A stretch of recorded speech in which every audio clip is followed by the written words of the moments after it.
హిందూ బంధువులందరికీ జై శ్రీరామ్. మీ ఇళ్ళల్లో ఏం లేకపోయినా, గ్యాస్ లేకపోయినా, పొయ్యి లేకపోయినా, ఇట్లా వండుక తిన్నికే సామాన్లు ఏం లేకపోయినా, ఖాళీ గుళ్ళు ఇటువంటి అల్మారీలు గిర్మారీలు కింద గ్యాస్ లేకపోయినా పరిశుద్ధ ఆత్మకు చెప్పాలన్నమాట. ఓ కొండగొర్రె బిడ్డ ఏం చెప్పిందంటే, నీకు ఏం లేకున్నా ఏమైనా కావాలని అనుకున్నా కూడా నా పరిశుద్ధ ఆత్మకు చెప్పు, ఎంబడే తెచ్చి పెట్టేస్తాడు అని చెప్పిందనమాట ఒక కొండగొర్రె బిడ్డ. అందుకని చెప్పి నేను దాని మీద ఒక వీడియో తీస్తున్నా. చూడమ్మా కొండగొర్రె బిడ్డ, నీ పరిశుద్ధాత్మకు చెప్పు, మా దగ్గర మా రూమ్లో ఇక్కడ సామాన్లు లేవు, ఇగో పొయ్యి లేదు, గ్యాస్ కూడా లేదు, నీకు గ్యాస్ తెచ్చిస్తాడు, ఏం కావాలంటే అది ఇస్తాడు.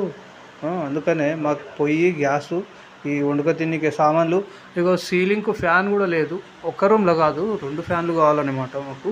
ఇగో ఇక్కడ కూడా ఫ్యాన్ లేదు, ఇక్కడ కూడా ఒక ఫ్యాన్ తెచ్చేవా పరిశుద్ధాత్మ? నువ్వు ఏడుంటావు ఎట్లుంటావు మాకు తెలియదు. ఒకసారి ముందర వచ్చి కనిపించి మాట్లాడితే నీతో నా 2 ఫ్యాన్లు, ఈ సామాన్లు, బట్టలు, బాసన్లు, మళ్ళీ ఏమంటారు గిన్నెలు గన్నెలు, ఇంకా బ్రష్లు, సబ్బులు, టూత్పేస్ట్లు, ఇంకా ఏమంటారు గ్యాసు, పొయ్యి, ఇంకా మనకి ఏమేమి కావాలో అవన్నీ కావాలని కోరుకుంటున్నా. జర తొందరగా తెచ్చి పరిశుద్ధాత్మ, మాకు అర్జెంట్ ఉంది, మా దగ్గర ఏం లేవు.